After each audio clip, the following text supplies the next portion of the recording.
واصحاب القول الاول كالاشعري وجهم ومن وافقهما من الصحابه مالك والشافعي واحمد وغيرهم يقولون ليس في القران لام تعليل في افعال الله تعالى بل ليس فيه الا لام عاقبه. سب سے پہلے میں آپ کو ابو الحسن اشعری کا تھوڑا سا مختصر جو ہے تعارف کراؤں گا. ابو الحسن الاشعری رحمہ اللہ آخری زمانے میں آخری دور میں وہ سلف کے منہج پر ان کی وفات ہوئی. ان کی وفات سلف کے منہج پر ہوئی. پہلے وہ شروع زمانے میں معتزلی تھے, اس کے بعد وہ اشعری رہے. اس کے بعد انہوں نے اشعری اس فرقے سے بھی رجوع کر کے اہل سنت والجماعت کی طرف انہوں نے جو ہے کا رخ کیا اور اسی پر ان کی وفات ہوئی ہے. پہلے معتزلی تھے سب سے پہلے. دوسرا جو ہے دور ان کا رہا زندگی کا اشعری. تیسرا دور ان کا رہا اہل سنت والجماعت کی طرف انہوں نے رجوع کیا, اور باقی سارے جتنے بھی انہوں نے اس سے پہلے لکھا ہے وہ ایکسیپٹ نہیں کیا جائے گا. البتہ اشعری جو ہے ایک فرقہ کی بنیاد ڈالی, اس کو اشاعرہ کہتے ہیں. اشاعرہ وہ فرقہ ہے جو ابو الحسن اشعری رحمۃ اللہ علیہ کی طرف ان کی نسبت کی جاتی ہے, جنہوں نے اس کے مذہب کو مانا. لیکن بعد میں ابو الحسن اشعری رحمۃ اللہ اس سے رجوع کیا انہوں نے آخر میں, اور وہ اہل سنت والجماعت کے مذہب پر چلتے رہے. وہ یہ لوگ جو ان کا یہاں پہ قول ہے, جہم بن صفوان میں نے کہا کہ وہ مؤسس ہے معتزلہ کا. یہ لوگ کیا کرتے ہیں کہ یہ کہتے ہیں کہ جو بھی قرآن میں لام ہے وہ لام تعلیل ہے, وہ لام عاقبہ ہے. قرآن میں لیس فی القرآن لام تعلیل, قرآن میں لام تعلیل نہیں ہے بلکہ اللہ کے افعال میں. بل لیس فیہ الا لام العاقبۃ, بلکہ اس میں نہیں ہے مگر لام عاقبہ, یعنی کہ لام عاقبہ ہی ہے قرآن کے اندر. اب لام تعلیل کیا ہوتا ہے اور لام عاقبہ کیا ہوتا ہے؟ لام عاقبہ کا دوسرا معنی ہے لام السیرورہ. اس کا دوسرا معنی ہے لام السیرورہ, ہونے کے معنی میں, یا لام المعال. ہم نے کہا لام عاقبہ کا دوسرا نام ہے لام السیرورہ. جیسے سیرورہ کس کو کہتے ہیں؟ معال ہوتا ہے انجام, عاقبت اس کو معال بھی کہتے ہیں. اس کا معال برا ہے, معالہ الی جہنم, معالہ الی الجنہ, جیسے مأوا بولتے ہیں ہم. اس کے دو تین نام ہیں نحو میں, یہ نحو کی بحث ہے. لام عاقبہ یہاں پر یہ کیوں لوگ کہہ رہے ہیں اللہ کے جو ہے آیات میں, قرآن میں اللہ کے افعال کا جب ذکر کیا جاتا ہے وہاں لام جو ہے لام جو ہے وہ لام عاقبہ ہے, وہ لام عاقبہ ہے, لام تعلیل نہیں ہے. تعلیل کا مطلب ہے کہ جو بھی اگر ہم لام مانیں گے, جیسے وما خلقتہ, یعنی اللہ تبارک تعالیٰ کہتا ہے کہ کس میں کیا کہتا ہے, لام تعلیل مطلب ہوتا ہے کہ اللہ تعالیٰ نے اس چیز کو اس لیے پیدا کیا, یعنی ہم نے جن اور انسان کو پیدا کیا الا لیعبدون, وما خلقت الجن والانس الا لیعبدون. یہ پر لام جو ہے یہ تعلیل ہے. یہ کیا ہے؟ لام تعلیل ہے, یعنی علت ہے, یعنی کیوں اللہ تعالیٰ نے پیدا کیا, اس کے اندر ایک وجہ ہے, اس کے اندر ایک حکمت ہے کہ تاکہ وہ اللہ کی وحدانیت کو بیان کریں, اللہ کی بات کریں. یہاں پر یہ لوگ کہتے ہیں کہ قرآن کے اندر لام تعلیل نہیں ہے بلکہ لام عاقبہ ہے. اللہ نے انسانوں کو پیدا کیا, جنوں کو پیدا کیا, یہ اللہ کا فعل ہے. اللہ نے جن اور انسان کو پیدا کیا, یہ اللہ کے افعال میں سے ہے, یہ اللہ کا کام ہے. کیا کام کیا اللہ نے؟ پیدا کرنے کا. تو پیدا کرنے کا جو کام ہے, وما خلقت الجن والانس الا لیعبدون, یہاں پہ جو کام ہے اللہ کا, اس کے اندر جو لام ہے وہ لام عاقبہ ہے ان لوگوں کے نزدیک. یعنی اس میں کوئی تعلیل, کوئی حکمت نہیں ہے, بلکہ وہ انجام ہے کہ ایسا ہونا ہے. اللہ تعالیٰ نے پیدا کیا ہونے کے لیے, پیدا کرنے کے لیے پیدا کیا بس. لیکن یہ قول صحیح نہیں ہے, بلکہ قرآن کے اندر جو لام ہے اللہ کے افعال میں وہ کیا ہے؟ وہ لام تعلیل ہے. اللہ نے جو بھی چیز پیدا کی ہے وہ علت, اس کی ایک علت ہے, اس کی حکمت ہے, اس کی کوئی وجہ ہے. ایسے اللہ نے آبس بیکار دنیا کے اندر ان چیزوں کو پیدا نہیں کیا. جیسے ایک آیت میں ہے, لام عاقبہ کی مثال میں آپ کو دوں گا. لام عاقبہ کی مثال قرآن کے اندر آیا ہے فَالْتَقَطْهُ آلُ فِرْعَوْنَ. کس کے بارے میں؟ موسیٰ کے بارے میں آیا فَالْتَقَطْهُ آلُ فرعون ليكون لهم عدوا وحزنا، أليس كذلك؟ فالتقطه آل فرعون ليكون لهم عدوا وحزنا، یعنی عدوا وحزنا. تو آل فرعون نے موسیٰ علیہ السلام کو اٹھایا. اب یہاں پہ لام جو ہے یہ لام عاقبہ ہے، لام تعلیل نہیں ہے.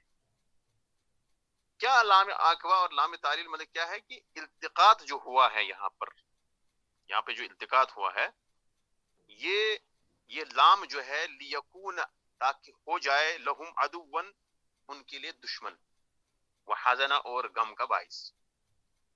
لیکن جب ہم دیکھتے ہیں آل فرعون نے، یعنی فرعون نے جب موسیٰ علیہ السلام کو اٹھایا، جب اس کو اٹھایا، التقاط ہوتا ہے کہیں گرائے ہوئے تھے، کوئی گری ہوئی چیز ہوتی ہے پھر اس کو اٹھانے کو کہتے ہیں التقاط.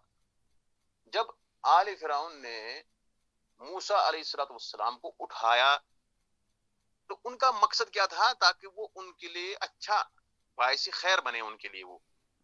لیکن ان کو پتہ نہیں تھا عاقبت کا، انجام کا پتہ نہیں تھا ان کو. جب انجام کا پتہ نہیں تھا ان کو تو اس کو جو ہے وہ ان کے لیے یہاں پہ جو لام ہے جو اللہ تعالیٰ نے استعمال کیا لیکون لہم عدوا، یہ تو انہوں نے نہیں چاہا تھا، یہ ان کی حکمت، ان کے اندر یہ اس کی وجہ نہیں تھی، ان کے اٹھانے کی وجہ یہ نہیں تھی ان کے پاس یہ تھی کہ تاکہ ہمارے لیے موسیٰ علیہ السلام کیا بنے؟ آنکھوں کی ٹھنڈک بنے، جیسے کہ فرعون کی بیوی نے کہا تھا. لیکن جو انجام ہونا تھا آگے وہ اللہ کو پتا تھا کہ وہ انجام جو عاقبہ ہے، جو عاقبت ہے، جو انجام ہے، جو معال ہے، جو سیرورہ ہے، جو ہونا ہے، وہ کیا ہونا ہے کہ جب یہ اس کو اٹھائیں گے تو یہ موسیٰ علیہ السلام ان کے لیے دشمن بن جائے گا اور غم کا باعث بن جائے گا. لیکن ان کو پتہ نہیں تھا. تو یہ لام یہاں پہ لام عاقبہ ہے، یہ لام تعلیل نہیں ہے، کیونکہ جو اٹھانے والے تھے ان کا مقصد یہ نہیں تھا. یکون لہم عدوا وحزنا، ایسا ہو ہی نہیں سکتا ہے کہ فرعون کی جو فیملی وہ چاہے کہ موسیٰ علیہ السلام کو وہ اٹھائیں اور پھر ان کے لیے وہ دشمنی کا اور غم کا باعث بنے. ایسا تو انہوں نے چاہا نہیں تھا. ایسا ان کے پاس یہ اٹھانے کی وجہ یہ نہیں تھی، علت نہیں تھی یہ، بلکہ ان کے پاس اٹھانے کی جو علت تھی وہ تھی کہ ہمارے لیے آنکھوں کا ٹھنڈک بن جائے. لیکن اللہ تبارک تعالیٰ نے جو استعمال کیا یہاں پہ لفظ کہ وہ انجام کو نہیں جانتے تھے، وہ انجام کو نہیں جانتے تھے، اس لیے یہاں پر لتكون العاقبة والمآل من هذا الالتقاط کیا ان يكون لهم عدوا وحزنا يحزنهم. یہ جو اٹھانا کا مسئلہ ہوا، یہ جو یہاں پر انجام جب اٹھائیں گے یہ تو انجام ان کا یہ ہوگا کہ یہ ان کے لیے دشمن کا باعث بنے گا، دشمنی کا، اور ان کے لیے کیا بن جائے گا؟ غم کا باعث بن جائے گا، اور وہ نہیں جانتے تھے. تو یہ لام عاقبہ کی مثال ہے. یہاں پر لام تعلیل نہیں ہے بلکہ لام عاقبہ ہے. امید کرتا ہوں انشاءاللہ آپ نے اس کو سمجھا ہوگا کہ لام عاقبہ سے کیا مراد یہاں پر ہے. آل فرعون سے مراد جو ہے وہی ان کی جو ہے لشکر ہے، ان کے جو اتباع ہے. انہوں نے جب اس کو اٹھایا تابوت کو جس میں موسیٰ علیہ السلام تھے، تو انہوں نے سوچا کہ یہ سوچا تھا کہ یہ ٹھنڈک کا باعث بنے، یہ ان کے لیے اچھا ہو جائے، ان کے لیے خیر خواہی انہوں نے چاہی تھی. لیکن وہ نہیں جانتے تھے کہ ہونا کیا ہے آگے. تو اس لیے جو لام استعمال اللہ تعالیٰ نے کیا لیکون لہم عدوا وحزنا، یہ تو موسیٰ اور ان کی، یہ تو فرعون اور اس کی جو آل ہے، جو اس کی فیملی ہے، جو اس کو ماننے والے ہیں، یہ انہوں نے نہیں چاہا تھا، وہ انجام سے بے خبر تھے. اور اسی لیے یہاں پر جو لام استعمال اللہ تعالیٰ نے کیا کہ انہوں نے اٹھایا تاکہ یہ ان کے لیے دشمنی کا باعث بنے، تاکہ ان کے لیے غم کا باعث بنے. اور یہاں پہ جو لام ہے یہ انجام کا لام ہے، یہ جو انجام ہوگا اس کے لیے استعمال کیا گیا ہے.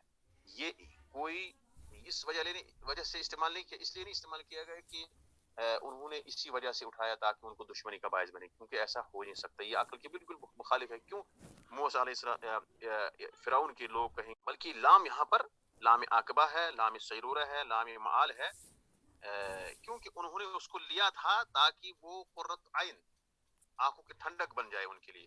لیکن انجام جو ہوا وہ ان کے لیے غم اور دشمنی کا باعث بن گیا. اور یہ انجام جو ہے یہ حالت جو انہوں نے بیان کی اللہ تعالیٰ نے ان کی کہ جب اٹھایا اس کو تو انہوں نے اس کے بعد اللہ تعالیٰ نے فوراً ان کے انجام کا ذکر کر دیا اور اس کے لیے لام کا لفظ استعمال کیا. انہوں نے اٹھایا تاکہ ان کے لیے دشمنی کا باعث بنے، لیکن جب ان لوگوں نے اٹھایا تھا تو ان کا مقصد تھا تاکہ وہ فرعون کے لیے، اس کے بیوی کے لیے، اس کے اہل عیال کے لیے، اس کے ماننے والوں کے لیے ٹھنڈک کا باعث بنے، لیکن ویسا ہوا نہیں. یہ لام عاقبہ اور لام تعلیل مجھے تھوڑا سا سمجھانے میں ٹائم لگا. آپ کو ہو سکتا ہے آپ کو پتہ بھی ہو، لیکن جب میں نے معال وغیرہ کے بارے میں آپ کو پوچھا تو نہیں پتہ چلا، تو اس سے مجھے پتہ چلا کہ شاید آپ کو پتہ نہیں ہے، اس لیے میں نے اس پر تفصیل سے تھوڑا سا آپ کو بتایا. المہم اب آپ کو یہ سمجھ آیا ہوگا کہ لام تعلیل اور لام عاقبہ میں کیا فرق ہے. یہاں پر جیسے وہ امرت لاکون اول مسلمین، یہ لام تعلیل ہے. لام تعلیل مطلب ہے کہ لام آپ اس کو وجہ بتائے، آپ اس کو علت بتائے، وہ مراد لام تعلیل سے مراد وہی ہوتا ہے. لام تعلیل مطلب یعنی کائی، تاکہ اس طرح سے اس کا معنی ہوتا ہے. یہاں پہ آپ کو مثال میں وہ امرت لاکون، تاکہ میں ہو جاؤں، مجھے حکم دیا گیا تاکہ میں ہو جاؤں سب سے پہلے مسلمان. تو مجھے جو حکم دیا گیا، کیوں حکم دیا گیا؟ کیونکہ اس کی ایک علت ہے، اس کی ایک وجہ ہے، کئی اکون اول المسلمین. یہ لام تعلیل انشاءاللہ مثال سے یہاں پہ ہم اور سمجھ آ جائے گا جب ہم اس کو پڑھیں گے. کہہ رہا ہے کہ قرآن کے اندر لیس فی القرآن لام تعلیل فی افعال اللہ، اللہ تعالیٰ کے افعال میں لام تعلیل نہیں ہے بلکہ اس میں لام عاقبہ ہے. یہ بہت سارے لوگ کہتے ہیں، لیکن جمہور کہتے ہیں وَأَمَّا الْجُمْهُورُ فَيَقُولُونَ بَلْ لَامُ التَّعْلِيلِ دَاخِلَةٌ فِي أَفْعَالِ اللَّهِ تعالیٰ، اللہ کے افعال میں لام تعلیل داخل ہے. اللہ کے افعال میں لام تعلیل داخل ہے. ہم یہ نہیں کہہ سکتے ہیں کہ اللہ کے افعال میں صرف لام عاقبہ ہے، بلکہ اللہ کے افعال میں جو اللہ تعالیٰ کام کرتا ہے اس میں لام تعلیل داخل ہے. خلقتہم یعنی اللہ تعالیٰ نے بندوں کو پیدا کیا عبادت کے لیے. وَأُمِرْتُ لِأَكُونَ أَوَّلَ الْمُسْلِمِينَ، اس کی مثال آتی ہے لام تعلیل کی. پھر بھی آگے جو ہے سمجھ میں آ جائے گا. والقاضی ابو یعلا ابو الحسن ابن الزاغونی ونحوهما من اصحاب احمد وان كانوا يقولون بالاول فهم يقولون بالثاني ايضا. کہہ رہا ہے کہ یہ لوگ قاضی ابو یعلا ابن الفرا یہ حنبلی مسلک کے ہیں، اور ابو الحسن ابن الزاغونی اس کا نیچے دیا ہوا ہے، یہ بھی سری، یہ بھی ایک عالم ہے. ونحوهما من اصحاب احمد، جو حنبلی مسلک کے ہیں، احمد کے اصحاب میں سے، یعنی کہ احمد امام احمد رحمۃ اللہ علیہ کے مذہب پہ چلنے والے لوگ ہیں. اگرچہ یہ پہلا قول کہتے ہیں، وَإِنْ كَانُوا يَقُولُونَ بِالْأَوَّلِ، اگرچہ یہ پہلا قول کہتے ہیں، مطلب کہ کہتے ہیں کہ اللہ کے افعال میں لام تعلیل نہیں ہے. فَهُمْ يَقُولُونَ بِالثَّانِي أَيْضًا فِي غَيْرِ مَوْضِعٍ، وہ دوسرے قول کو بھی کہتے ہیں، وہ دوسرے قول کے بھی قائل ہیں. فی غیر موضع، ایک جگہ سے علاوہ میں، یعنی کئی جگہوں پر. فی غیر واحد، فی غیر موضع کا مطلب ہے کئی جگہوں پر. وَكَذَلِكَ أَمْثَالُهُم مِّنَ الْفُقَهَاءِ، اسی طرح سے ان جیسے فقہا، وہ بھی پہلے قول کے بھی قائل ہیں، دوسرے قول کے بھی قائل ہیں. یعنی کچھ لوگ کہتے ہیں کہ افعال اللہ میں، اللہ کے افعال میں لام تعلیل ہے ہی نہیں. کچھ لوگ کہتے ہیں افعال اللہ میں لام تعلیل ہے، کسی جگہ پہ لام عاقبہ ہے. کچھ لوگ دونوں قول کو مانتے ہیں، کچھ لوگ ایک ہی کہتے ہیں. المہم وَأَمَّا ابن عقیل، ابن عقیل کون ہے؟ ابن عقیل جو ہے ابو الوفا ان کی کنیت ہے. یہ حنبلی مسلک کے ہیں لیکن متکلمین میں سے ہیں، جنہوں نے اللہ کے اسماء صفات میں کلام کیا ہے، اور یہ عقلی چیزوں کو ان کو مطلب اس پر بھی جو ہے کبھی کبھار جو ہے مانتے تھے. ابن عقیل اور قاضی ابو یعلا ابن الفرا یہ کیا کہتے ہیں؟ فی بعض المواضع، کئی جگہوں پر، یعنی بعض جگہوں میں، فی بعض المواضع بعض جگہوں میں. وہ ابو حازم، یہ بھی ایک عالم ہیں، ابو حازم ہیں، وہ ابو الخطاب ہیں الصغیر. بہرحال یہاں پہ حامش میں انہوں نے ابو الخطاب الصغیر کو جو کہا یہ خطا ہے، ثواب کیا ہے؟ ثواب ہے ابو یعلا الصغیر. المہم کوئی بھی ہے، یہ اماموں کے نام ہیں. فَيُصَرِّحُونَ، بس وہ وضاحت کرتے ہیں، صراحت کرتے ہیں، بالتعلیل والحکمہ فی افعالہ، تعلیل کی صراحت کرتے ہیں اور حکمت کی بھی صراحت کرتے ہیں اللہ کے افعال میں. فی افعالہ تعالی، اللہ تعالیٰ کے افعال میں حکمت بھی ہے، علت بھی ہے. حکمت اور علت سیم ہے، کوئی اس میں خاص فرق نہیں ہے. تعلیل اور حکمت مطلب ہوتا ہے کہ جو بھی اللہ تعالیٰ نے پیدا کیا ہے اس کے اندر اس کی وجہ ہوتی ہے، اس کے اندر حکمت ہوتی ہے. کبھی کبھار ہمیں وہ وجہ پتہ ہے, کبھی کبھار ہمیں پتہ نہیں ہے. لمن قال ذلك کیا ہے فيصرحون بالتعليل والحكمة في أفعاله تعالى موافقة لمن قال ذلك. ان کی موافقت میں وہ کہتے ہیں جنہوں نے کہا من اہل النظر, اہل نظر میں سے, یعنی کہ جو اہل نظر ہوتا ہے, جو اہل جن کو دیکھنے کی صلاحیت ہے, یعنی جو پڑھنے کی صلاحیت ہے, اس کو اہل نظر کہتے ہیں, یعنی علماء میں سے. اس کے بعد کہتا ہے والحنفیہ, اور حناب جو ہے, حنفیہ ہے, ہم من اہل السنت القائن بالقدر, اور حنفیہ بھی کہتے ہیں جو کہ اہل سنت میں سے ہیں اور قدر کے, تقدیر کو ماننے والے ہیں. تو یہاں پر اہل حنفی جو ہے کیا اہل سنت جماعت میں سے نہیں ہے؟ ہاں ہے. احناف لوگ جو ہے وہ اہل سنت والجماعت میں سے ہے, اس میں کوئی شک نہیں ہے. لیکن جو بعض احناف اہل سنت والجماعت کے نقش قدم پہ نہیں چلتے ہیں, ان کو ہم نہیں رکھیں گے ان میں سے. جیسے ان میں سے کچھ جماعت ہیں جو الگ جو ابو حنیفہ رحمۃ اللہ علیہ کے عقیدے پہ چلتے نہیں ہیں, تو ان کو ہم ان کی بات نہیں ہو رہی یہاں پہ ان احناف کی بات ہو رہی, جیسے امام طحاوی ہے, جیسے ابن ابی العز الحنفی ہے, اس طرح کے جو احناف ہیں ان کی بات ہو رہی ہے. والحنفیہ ہم من اہل السنہ القائلین بالقدر, اور وہ احناف والحنفیہ, اور حنفی بھی یہ قول مانتے ہیں, یعنی جو وہ کہتے ہیں کہ اللہ تعالیٰ کے جو افعال ہے ان کے اندر تعلیل ہے, ان کے اندر حکمت ہے, وہ بھی والحنفیہ وہ ہم من اہل السنہ, وہ اہل سنت میں سے ہیں, القائن بالقدر, وہ تقدیر کو مانتے ہیں. وجمہورہم یقولون, ان کے اکثر جمہور کیا کہتے ہیں, بالتعلیل والمصالح, وہ تعلیل کا اقرار کرتے ہیں اور مصلحتوں کا بھی اقرار کرتے ہیں. کہتے ہیں کہ اللہ نے جو بھی کیا ہے وہ کسی وجہ سے کیا ہے, اس کے اندر کوئی نہ کوئی علت ہے. اللہ نے جو بھی کام کیا ہے اس کے اندر مصلحت ہے, اس کے اندر حکم ہے, حکمتیں ہیں. یہ سارے لوگ یہ چیز مانتے ہیں. اس کے بعد ایک جو ہے ایک گروپ ہے والکرامیہ. کرامیہ کون ہے؟ کرامیہ میں نے کل جو ہے میں نے اس کا دیکھا, لکھا تھا, الکرامیہ ہم اتباع محمد بن کرام السجستانی. یہ کون لوگ ہیں جو محمد بن کرام, محمد تو محمد جیسے لکھتے ہیں, کرام کیف سے ہے, چھوٹے کاف سے, کرام السجستانی, اس کے ماننے والے ہیں یہ لوگ. ان کا عقیدہ کیا ہے؟ والکرامیہ وامثالہم, اور کرامیہ اور ان جیسے, پہلے میں کرامیہ بتاؤں کون ہے. کرامیہ وہ محمد بن کرام کے ماننے والے ہیں, ان کی طرف ان کی نسبت کی جاتی ہے. جو کرامی ایک فرقہ ہے اسلام کے اندر, وہ سلف کی موافقت کرتے ہیں اللہ کی صفات کو ثابت کرنے میں, لیکن کبھی کبھار اللہ اس کے بارے میں وہ جو ہے اللہ کی صفات کو ثابت کرنے میں تھوڑا سا وہ جو ہے گلو کرتے ہیں, مبالغہ کرتے ہیں, یہاں تک کہ وہ اللہ تعالیٰ کو جو ہے جسم ماننے لگتے ہیں, اللہ تعالیٰ کو وہ تشبیہ دینے لگتے ہیں.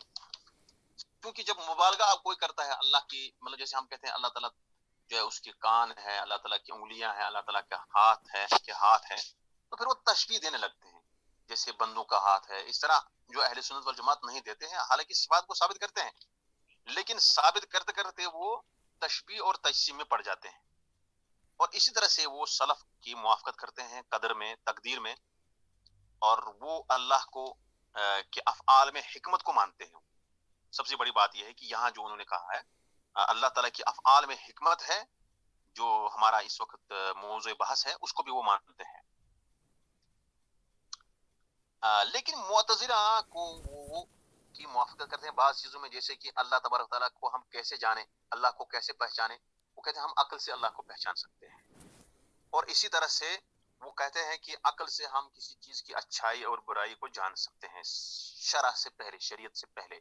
جبکہ ہم آگے پڑھیں گے ہم کہ ہر چیز کو ہم ہر چیز کی اچھائی اور اس کی برائی کو ہم صرف عقل سے نہیں پہچان سکتے ہیں, بلکہ اس کے لیے ہمیں نقل کی بھی ضرورت ہے, یعنی شریعت کی ضرورت ہے, جس کو عربی میں ایک مسئلۃ التحسین والتقبیح العقلیین, یہ بہت بڑا مسئلہ ہے. اس پر کتابیں لکھی گئی ہے, اس پر بہت ساری جو ہے ڈسکشن ہوئی ہے لوگوں علماء کے درمیان.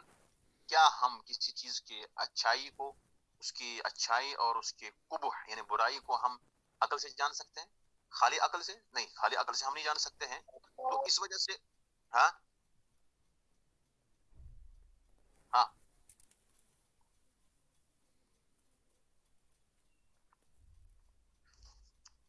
کہہ رہا تھا کچھ؟ ہاں، ہم نے کہا کہ جو کرامیہ ہے وہ محمد بن کرام کے ماننے والے ہیں. محمد بن کرام اس صفات کو مانتا ہے، وہ جو ہے اس کے ماننے والے اس کا عقیدہ یہ ہے کہ وہ اس صفات کو ثابت کرتا تھا لیکن اس میں غلو کرتا تھا، یہاں تک کہ وہ تشبیہ اور تجسیم میں پڑ جاتا تھا. اور کبھی کبھار جو ہے اللہ کو پہچاننے میں وہ اللہ کی معرفت کیسے حاصل ہو سکتی ہے، خالی عقل سے ہو سکتی ہے؟ نہیں. وہ کبھی کبھار معتزلہ کی موافقت کرتے ہیں، کہتے ہیں کہ اللہ کی معرفت ہم صرف عقل سے کر سکتے ہیں، لیکن صحیح ہے کہ عقل سے نہیں کر سکتے خالی عقل سے، بلکہ اس کے لیے ہمیں شریعت کی ضرورت ہے. اگر ایسا ہوتا تو پھر نبیوں کو بھیجنے کی کیا ضرورت تھی؟ اللہ تعالیٰ نے نبیوں کو بھیجا ہے لِكَيْ يَسْتَرْشِدَ النَّاسَ بِهِمْ، تاکہ لوگ ان سے رہنمائی حاصل کریں. اور ان کا ایک یہاں آپ دیکھیں گے جو ہامش میں لکھا ہے الکرامیہ ہم احدى فرق المرجیہ، وہ کہہ رہے ہیں کہ مرجیہ کے ایک فرقے میں سے ایک ہے. حالانکہ ایسی بات نہیں ہے، کیونکہ کرامیہ کے الگ الگ خیالات ہیں، ان کے اندر الگ الگ عقائد ہیں. ان میں سے ایک عقیدہ یہ ہے، وہ کہتے ہیں کہ الایمان هو الاقرار والتصدیق باللسان فقط دون القلب. وہ کہہ رہے ہیں کہ ایمان صرف تصدیق کرنا، کس سے؟ وہ کہہ رہے ہیں صرف یہ زبان سے، بس دل سے اس کی ضرورت نہیں ہے. والاقرار باللسان فقط. یہ اگر ہم دیکھیں گے کہ جو مرجیہ ہے وہ کیا کہتے ہیں؟ والکرامیہ واتباعهم وامثالهم القائلین بالقدر. اس کے بعد کیا عبارت ہے؟ وجمهورهم بالقدر المثبتين لخلافة الخلفاء المفضلين لأبي بكر وعمر وعثمان وهم أيضا يقولون بالتعليل والحكمة. کرامیہ اور اس جیسے لوگ بھی جو تقدیر کے قائل ہیں، وہ المثبتین لخلافت الخلفاء، جو ثابت کرتے ہیں خلفاء کی خلافت کو، المفضلین لابی بکر، جو ابو بکر کو افضل مانتے ہیں، وعمر اور عمر کو، وعثمان اور عثمان کو، ترتیب کے ساتھ. وهم ایضا یقولون بالتعلیل والحکمہ، وہ بھی تعلیل اور حکمت کو مانتے ہیں. وكثير من اصحاب احمد والشافعي يقولون بالتعليل والحكمة وبالتحسين والتقبيح. بہت سارے احمد کے اصحاب یعنی کہ ماننے والے اور شافعی کے رحمہم اللہ، یقولون بالتعلیل، وہ بھی تعلیل کو مانتے ہیں اور حکمت کو مانتے ہیں، وبالتحسین والتقبیح، اور تحسین اور تقبیح کو مانتے ہیں. اب یہاں پر ایک بات میں بتا رہا ہوں آپ کو، یہ تحسین اور تقبیح یہ ایک بہت بڑا مسئلہ ہے. یہ فی نفسی ایک مسئلہ ہے، اس کے لیے ایک درس چاہیے تھا، برابر 1 گھنٹہ 2 گھنٹہ، کیونکہ یہ سمجھنا تھوڑا سا اس کے مثالیں وغیرہ کیسے کیا ہوتا ہے. لیکن خلاصہ کلام اس کا میں آپ کو بتا دوں گا.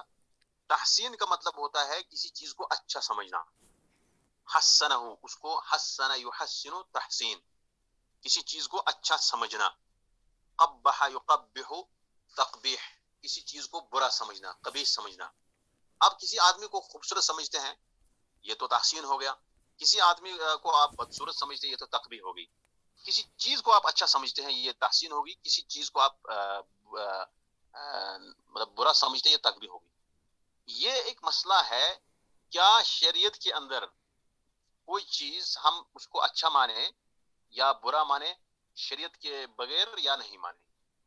پھر سے میں ایک بتاؤں گا کہ شریعت کے اندر اگر کوئی چیز ہمارے پاس، کوئی مسئلہ ہے ہمارے پاس، مثال کے طور پر داہنے ہاتھ سے ناک صاف کرنا، یہ تقبیح ہے.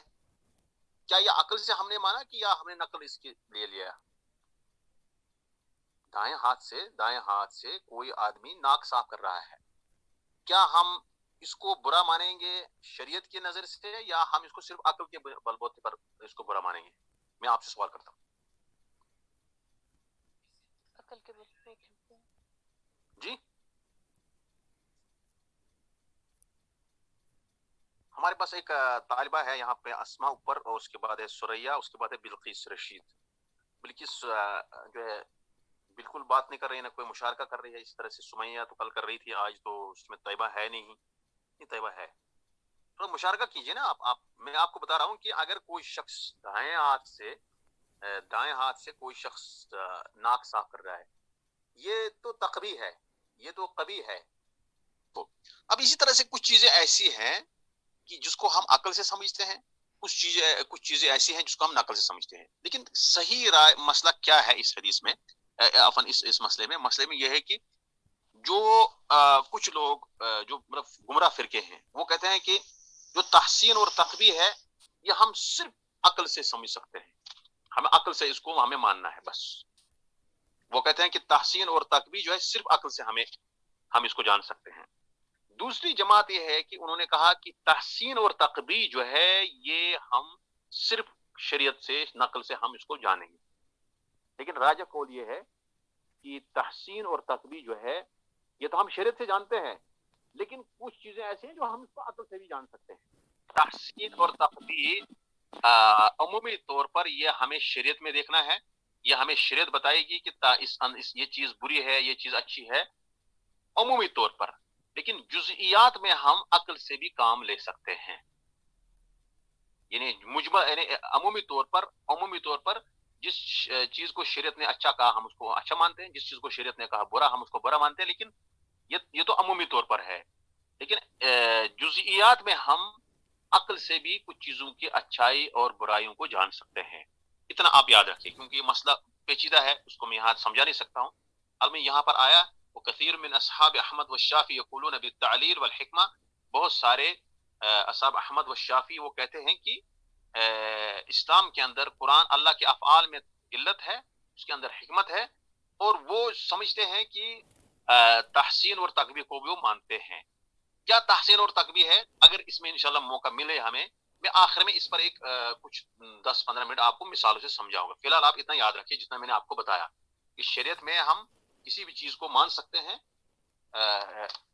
شریعت میں جو ہے تحسین اور تقبیح کا مسئلہ شرعی طور پر ہم کو دیکھنا ہے، اور لیکن جزئیات جو ہوتے ہیں وہ ہم عقل سے ہم اس کو سمجھ سکتے ہیں، عقل سے ہم اس کو سمجھ سکتے ہیں کہ یہ چیز اچھا ہے، یہ چیز بری ہے، یہ چیز اچھی ہے. لیکن کوئی یہ کہے کہ ہم صرف عقل سے ہم اس چیز کی اچھائی اور برائی سمجھ سکتے ہیں، ایسا نہیں ہو سکتا. اہل سنہ تعلیل کے قائل ہیں، یعنی وہ کہتے ہیں تعلیل کو مانتے ہیں، وہ کہتے ہیں تعلیل کے بارے میں. وَيَقُولُونَ، اور کہتے ہیں ان اللہ یحب ویرضا، اللہ تعالیٰ پسند کرتا ہے اور راضی ہوتا ہے. کما دل علیہ الکتاب والسنت، جیسے کہ اس پر کتاب و سنت دلالت کرتا ہے. ویقولون، اور کہتے ہیں ان المحبت والرضا اخص من الارادتی، بے شک محبت اور رضا مندی ارادے سے زیادہ خاص ہے. یہ خاص ہے، ارادے سے زیادہ خاص ہے، یعنی کہ ارادہ عام ہے اور محبت اور رضامندی خاص ہے. وَأَمَّا الْمُعْتَزِلَةُ وَأَكْثَرُ أَصْحَابِ الْأَشْعَرِيِّ فَيَقُولُونَ، اب رہے معتزلہ اور اشعری کے اکثر ماننے والے. فَيَقُولُونَ، پس وہ کہتے ہیں ان المحبت والارادۃ والرضا سوا، محبت اور ارادہ اور رضامندی یہ برابر ہے. دیکھو، محبت اور رضامندی اور ارادہ یہ الگ الگ چیزیں ہیں. محبت کا الگ معنی ہے اور اس کے قریب میں رضامندی ہے، اس کے بعد ارادہ اس کا الگ معنی ہے. اہل سنت والجماعہ کہتے ہیں کہ محبت اور رضامندی خاص ہے، ارادہ عام ہے. لیکن معتزلہ اور دوسرے بعض اشعری لوگ کہتے ہیں کہ محبت اور ارادہ اور رضامندی یہ برابر ہے، اس میں کوئی فرق نہیں ہے.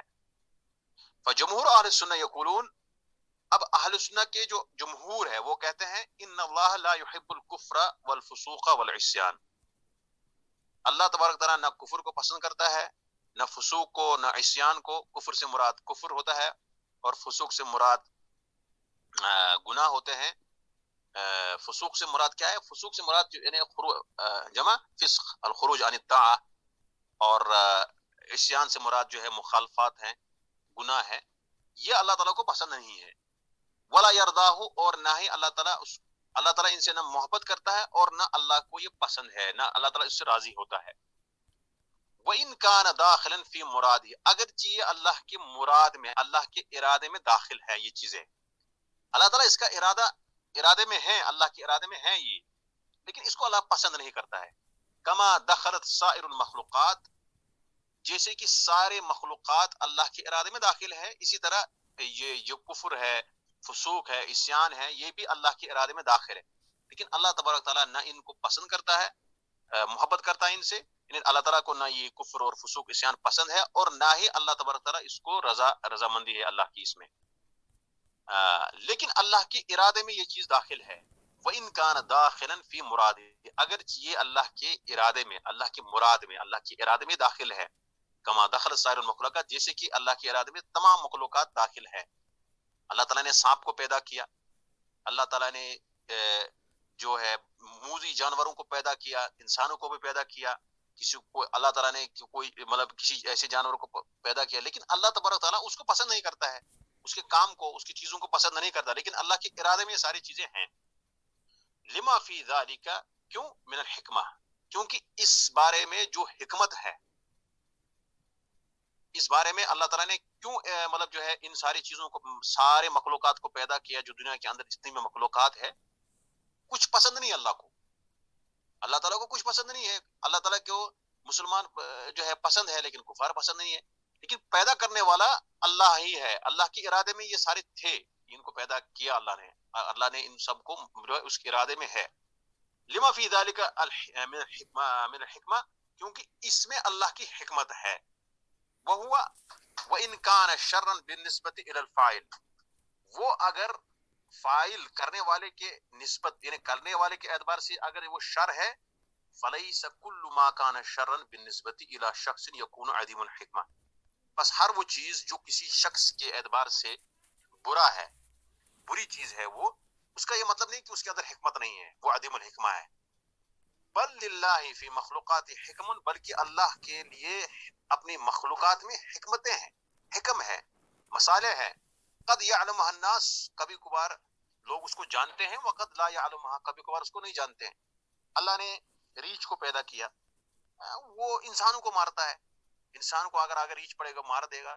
شیر ہے وہ پھاڑ دیتا ہے، یا کوئی دوسری جانور ہے، سانپ ہے، وہ زہر انڈیل دیتا ہے. تو اللہ نے ان چیزوں کو پیدا کیا انسانوں کے لیے، تو یہ موذی چیز ہے، شر ہے، لیکن اس کے اندر حکمت ہے. وہ قد یعلمها الناس، لوگ اس کو کبھی جانتے ہیں، کچھ لوگ جانتے ہیں اس کو. وقد لا یعلمها، کچھ لوگ اس کو نہیں جانتے ہیں. ریچھ کے پیدا کرنے میں حکمت ہے، سانپ کے پیدا کرنے میں حکمت ہے اللہ کے پاس. لیکن جو اللہ تبارک و تعالی یا کفار جو ہے یا دوسرے لوگ ہیں، ان کو پیدا کرنے میں اللہ کی حکمت ہے، لیکن ہمیں پتہ نہیں ہے، ہم اس کو نہیں جان پاتے ہیں اس کے اندر کیا حکمت ہے. تو یہاں تک حکمت کے بارے میں اللہ حکیم ہے، اللہ کی صفت حکمت حکیم ہے. اس کی حکمت جو ہے تمام چیزوں پر ہے. کوئی چیز اللہ تعالیٰ نے بیکار پیدا نہیں کیا، بلکہ اس کی وجہ ہوتی ہے، اس کے اندر حکمتیں ہیں، اس کے اندر مصلحتیں ہیں. اس بارے میں جو ہے کچھ لوگوں نے کہا اللہ تعالیٰ جو ہے کہ افعال جو ہے اس میں کوئی حکمت نہیں ہے، کیونکہ اللہ کے سارے افعال اس میں جو لام ہے وہ لام عاقبہ ہے. کچھ لوگوں نے کہا نہیں، بلکہ اللہ کے افعال جو ہے اس کے اندر حکمت ہے، اس کے اندر مسالے ہیں، اور اللہ کے افعال میں جو لام آیا ہے وہ لام تعلیل ہے. لیکن مطلب اختلاف ہوا.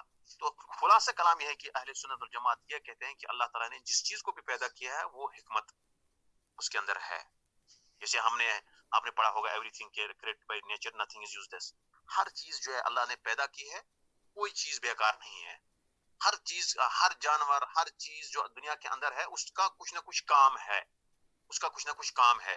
اس کے اندر کیا حکمت ہے وہ انسان کبھی جان سکتا ہے، کبھی نہیں جان سکتا ہے. جیسے کہ ایک مشہور مسئلہ ہے، ایک آدمی نے دیکھا، اس نے کہا میں اللہ کو غلطیاں اس کی نکالوں گا. پھر اس نے دیکھا اخروٹ کا درخت، کہا دیکھو یہ سب سے پہلی غلطی ہے، اتنا بڑا پیڑ ہے، پھر اتنا چھوٹا سا اس کا پھل ہے. پھر اس نے کدو دیکھا، اور تیسری کوئی چیز دیکھی مجھے یاد نہیں ہے، کدو دیکھا، کہا دیکھو یہ دوسری غلطی ہے، نعوذ باللہ اللہ کے اس میں، کیونکہ کدو اتنا چھوٹا سا پودا ہے اور اتنا بڑا جو رضا ہے. کیا اس کا مطلب یہ ہے کہ ہر جو چیز انسان جس کا ارادہ کرتا ہے وہ انسان کو پسند ہوتا ہے؟ نہیں، ایسا نہیں ہے. کیونکہ اللہ تبارک تعالیٰ نے اللہ تعالیٰ کے جو ارادے ہیں وہ دو قسم کے ارادے ہیں. اب اس وقت مطلب ٹائم نہیں ہے، کیونکہ وہ ایک شاید آپ کے لیے بھاری پڑ جائے گا اگر میں آپ کو سمجھانا چاہوں گا. وہ فی الحال آپ اتنا یاد رکھیں کہ اللہ تبارک و تعالیٰ حکیم ہے. اللہ تبارک و تعالیٰ نے جس چیز کو بھی پیدا کیا جو دنیا میں ہو رہا ہے وہ حکمت اللہ تعالیٰ اس کے اندر اس کی حکمت ہے. اللہ اس کی حکمت کو جانتا ہے، اس کی مصلحتوں کو جانتا ہے، لیکن ہمیں پتہ نہیں ہے کہ بعض چیزوں کا، بعض مسائل کا ہمیں پتہ نہیں ہے. بعض حکم کا ہمیں پتہ نہیں ہے، بعض کا پتہ ہے. اور جس چیز کا ہمیں مصلحت جس کی پتہ ہے، جس چیز کی حکمت ہمیں پتہ ہے، اس کا یا نہیں ہے، اس کا یہ مطلب نہیں کہ اس کے اندر حکمت نہیں ہے. یہ کہنے کا مقصد یہاں پر ہے. اگلا جو مسئلہ ہے وہ ہے کہ اعتراض، جو انہوں نے عنوان باندھا ہے، اور اس عنوان کو انشاءاللہ ہم آگے درس میں پڑھیں گے.